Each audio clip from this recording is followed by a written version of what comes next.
closure of international borders has caused our circumnavigation of the world to pause in the beautiful islands of West Sumatra. So we have found ourselves living here under the blazing sun on the equator for the last 12 months. This is boat life on the equator. Well, here we are anchored off another beautiful isolated island. More white sand beaches, more palm trees, and this seems to have been our life recently, which is beautiful. Beautiful though it is, we've now spent a year living in these isolated islands, when our original plan was to spend just 2 months here.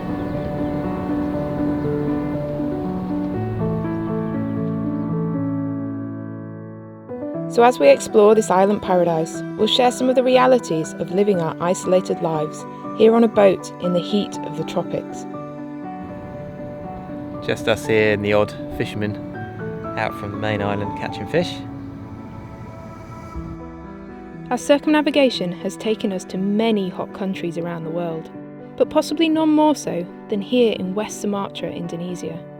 We have spent the last 12 months waiting out the pandemic within 130 miles of the equator. And dawn and dusk are the best parts of the day out here.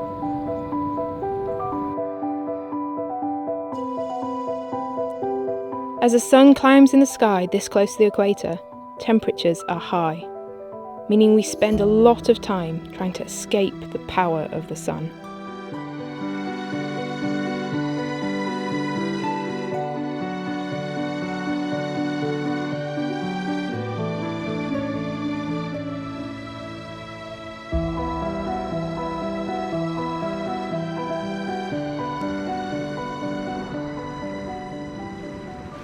Trouble is here, as soon as it gets past about 9 o'clock in the morning, it gets so hot that you just need to do anything you can to hide from the sun, hence the umbrella.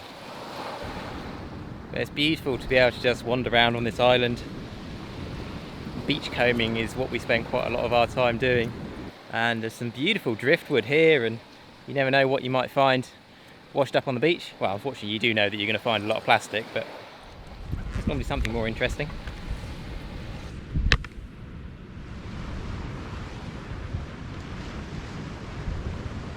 Now this is an interesting find. A really big halogen bulb. I guess that would be out of a street light or something back home before the days of LED. But here I'm going to guess that it's from a fishing boat, because they have the bagans, the spider boats that go out at night and light up loads of lights to attract the fish. And I'm guessing, like most things in Indonesia, when it's done, finished with, it gets thrown over the side, because this one's clearly blown, you can see. I'm really impressed that that has not broken up in the surf though, because the waves here and the coral reefs that they have to come over, I'm amazed that that has not smashed. These islands are really low lying. So I'm just stood on the ridge of the beach and you can see the water on one side, and then if you go down to the other side, it kind of just goes back down and into the kind of swampy interior of the island. And you can see where the waves, when you get big waves, must just wash straight through here and into the interior of the island, so that'll all be salt water. Very low-lying islands. The whole of this chain that we've been down, we very rarely see a hill, and they're normally swampy in the middle. Around midday, we start to look to the water in search of a way to cool down. Although the water temperature is around 30 degrees centigrade, that is still considerably cooler than the air temperature. You can see a beautiful looking reef here just close to Florence, so swimming distance, so we're going to jump in and go and have a look. Normally we're in anchorages that are really deep, because Indonesia is normally like 15 to 18 metres deep in the anchorages, but here it's actually only 7 metres. We're on sand, and the bottom rises up to this reef just really close by the boat. Yeah, the reef's a little bit too close. Ideally I'd like it another boat length away, but we seem to have got ourselves exactly in the middle, so we've got enough swinging room. But when a squall comes, we're very close to the beach in that direction and very close to the reef in that direction, but it's a really beautiful spot.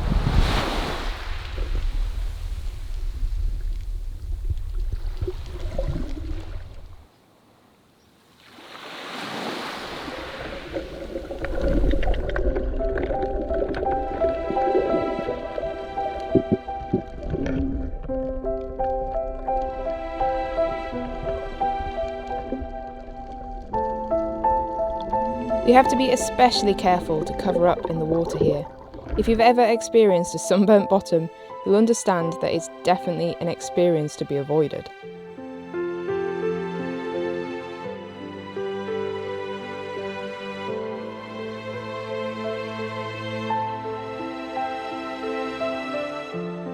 We enjoy seeking out these isolated islands, and it is our choice to do so. But that doesn't mean that dealing with the isolation is always easy. Even fronted with this beautiful nature, we still miss friends and family who we've now not seen for 4.5 years.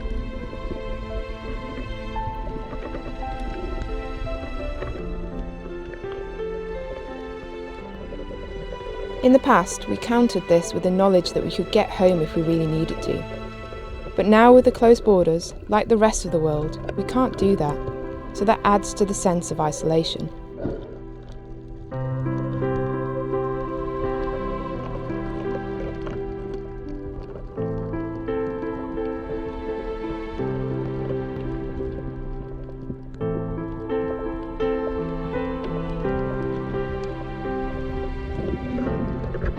When we originally planned to spend 2 months here, we balanced the isolation and the risks such as malaria, dengue fever, earthquakes, tsunamis, and being out of reach of hospitals or emergency services, against the chance to see these stunning islands.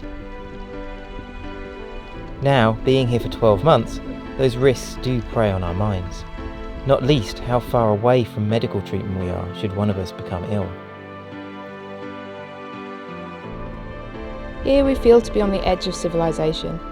We only catch a faint internet connection, with the phone at the top of the mast. So there's no Netflix. Instead, diving into this natural aquarium is not just a relief from the heat, but also our day's entertainment.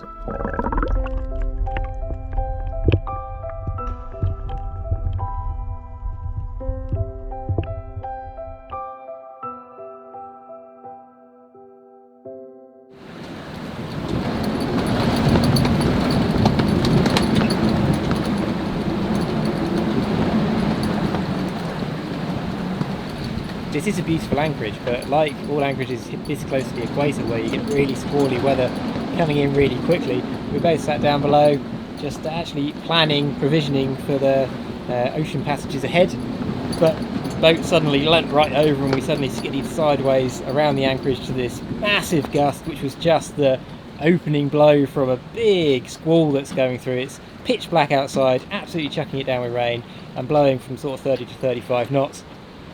Now it's a beautiful anchorage, but we are quite close to the reef and quite close to the beach.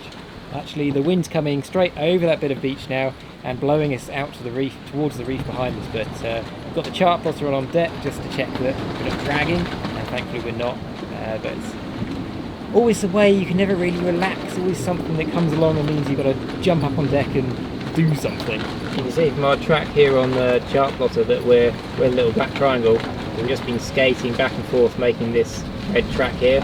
Our anchor's over here, so we're swinging in and arc around the anchor, which is absolutely fine, but the reef's about kind of here, so we don't want the anchor to drag because we'd be in trouble pretty quickly, but we've got a very good spade anchor and fingers crossed, touch wood, it doesn't drag. The whole boat is shaking to these gusts. Yeah, you can never fully relax out here, although it looks obviously really relaxing from the videos. We never really know what the weather's going to do. Like, this weather is not forecasted. You've got no way of knowing that it's coming, so you just always got to be as prepared as you can be, and just deal with it when it comes. I think the wind is hopefully getting rid of the mosquitoes though. We have our mosquito nets in and we just can't work out where they're coming in. Maybe they're so tiny they're actually getting through the net.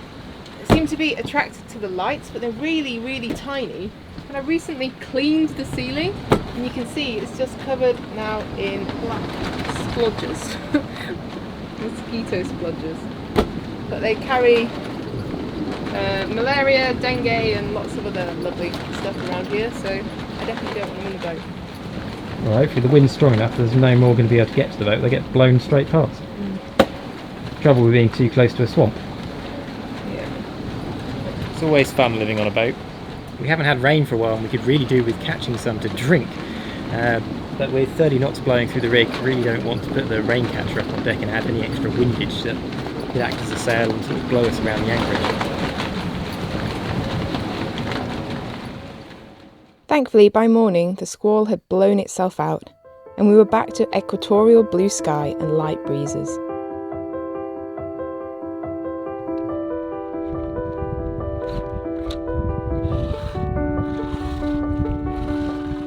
Back home in England, we used to race sailing dinghies every weekend. Here, we have no one else to race against. But we still like to take the dinghy out for a sail whenever we can.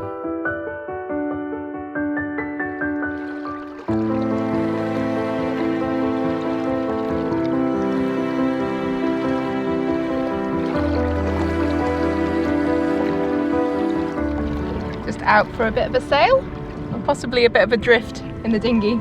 There's not very much wind today, but it's still lovely to be out on the water.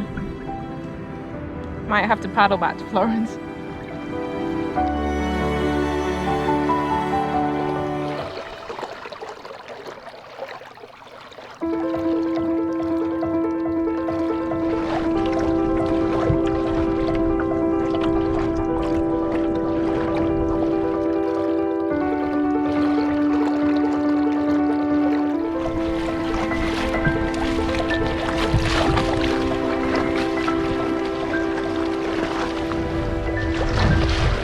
Had to head back to the boat and put some more clothes on.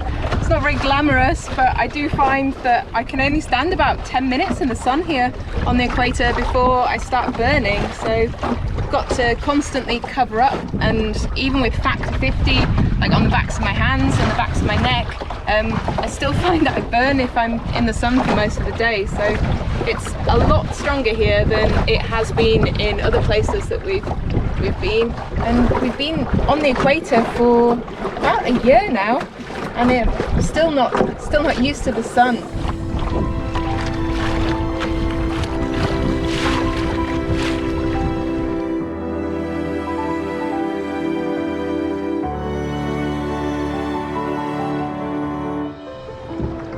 Such a sailing addict. It just feels so nice to be sailing. Whether it's on Florence or the dinghy, it always brightens my day. As well as being a beautiful place to wait out the pandemic, an advantage of being so close to the equator is that we're safely outside of any cyclone-prone areas. Yet living long-term on a boat in this environment still has its challenges. When we bought Florence, we really liked the fact that she's got these windows which make it really nice and light inside. But since we've been in these beautiful tropical locations with a beautiful view outside, we keep them permanently shut to keep the heat and the sun out. And we only actually get to look outside when it's raining and overcast and cloudy.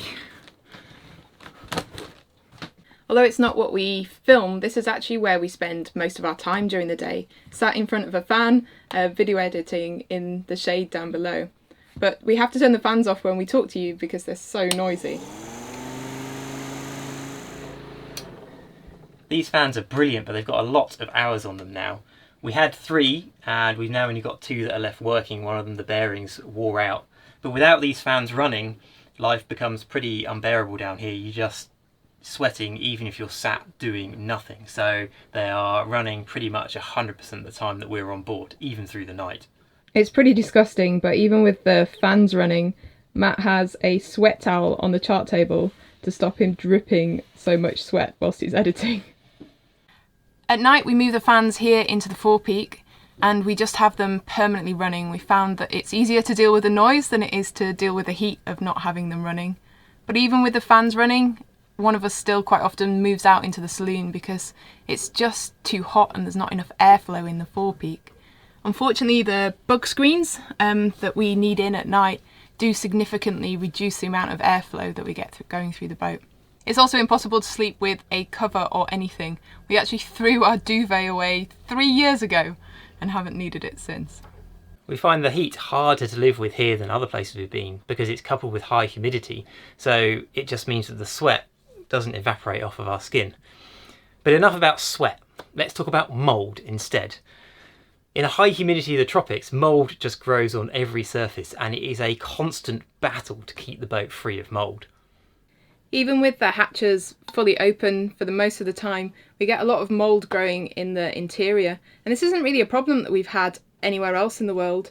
But I regularly have to bleach the curtains and scrub the headlining and every surface within the boat. And we've run out of the dedicated mould colours, but we find that white vinegar actually works really well and works the best at stopping the mould growing back, but it smells pretty strong, and if you're British like us, it tends to make you crave fish and chips. The strength of the sun here is great for giving power to our solar panels, which gives us the power to run things like our fridge, but the space in here is limited, so we find that we can't store as many vegetables as we need to keep between trips to the market. So anything outside of the fridge goes off pretty quickly. Like the vegetables are often very wrinkled and not very appetizing after a week. Our fridge is pretty small. It's pretty good as boat fridges go, really. They're normally smaller than a standard domestic fridge. Ours is equivalent to about 2 shelves in a normal house fridge. And no, we don't have a freezer either. Yes, we would love one, but to have one of those, we would need to find the space to put it, and we then need more solar panels and better batteries to power it. So I don't think we'll be getting one of them anytime soon. Our main cupboards are just below deck level, which gets the direct sunlight during the day. So inside these cupboards can get really hot, like above 40 degrees centigrade during the day. And that means that a lot of our dried goods just don't last very long. Like even things that you'd think would last forever, like crackers and biscuits, go stale before their sell-by date. And especially things like health foods, so like any seeds tend to go off. I've had unopened packets of seeds go mouldy. Yeah, when it says on the back of the packet, store in a cool, dry place. Yeah, store it in a cool, dry place is a little bit difficult in a boat on the tropics. You can either have dry or you can have cool, but you can't have cool and dry. Well, in the bilge is cool-ish. The water's 30 degrees, so it's cooler than that, but it's damp. Yeah. The reason we have a damp bilge is not because we've got leaks coming up through the water. It's because we've got this keel-stepped mast, which is great for strength and reliability. But because you can't block up all the holes in the mast where the halyards go in, you do get some water that goes into the mast and it flows down inside the mast and then comes out the bottom here, and it flows back down through the bilge and then out via the bilge pump. So no matter what we do, we're always going to have some water when it rains flowing through the bilge. The sun also has a direct effect on Florence. A hull needs to be regularly polished and waxed, not just to make her look good, but to protect the gel coat from breaking up in the UV. The UV also damages sailcloth, so we always make sure to replace the sail covers as soon as we arrive in an anchorage.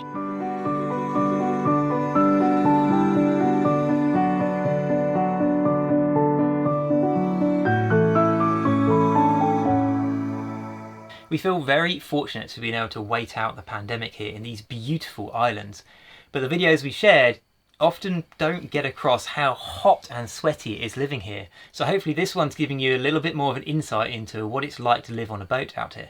Yeah, I think this is the perfect environment for sitting in the shade and drinking a nice cool drink. But the reality is when you live out here permanently, you most likely need to get on with doing something. So it becomes a bit more challenging when you have to cook and to clean and generally take care of the boat in this sort of heat. After 12 months here, we are looking forward to finally getting moving again. And with cyclone season coming to an end in the southern Indian Ocean in about a month and a half's time, we are looking forward to setting our bows to the west and sailing a 3,000-mile ocean passage. But before we head over to mainland Sumatra to begin our preparations, we've got one more adventure of our time here to share with you. In the next video, we meet some new friends and find out how Indonesia has a huge role in the global pet trade. I had absolutely no idea that it would be possible even. I certainly didn't realise that it was happening so close to where we've spent the last year. The wind has picked up and now I'm getting a gorgeous sail. We want to say a huge thank you to everybody who supported us, either via the PayPal link on our website or via Patreon. Whether it was to buy us a beer or contribute to upgrading our camera equipment, it all makes a huge difference to our ability to continue sharing this adventure.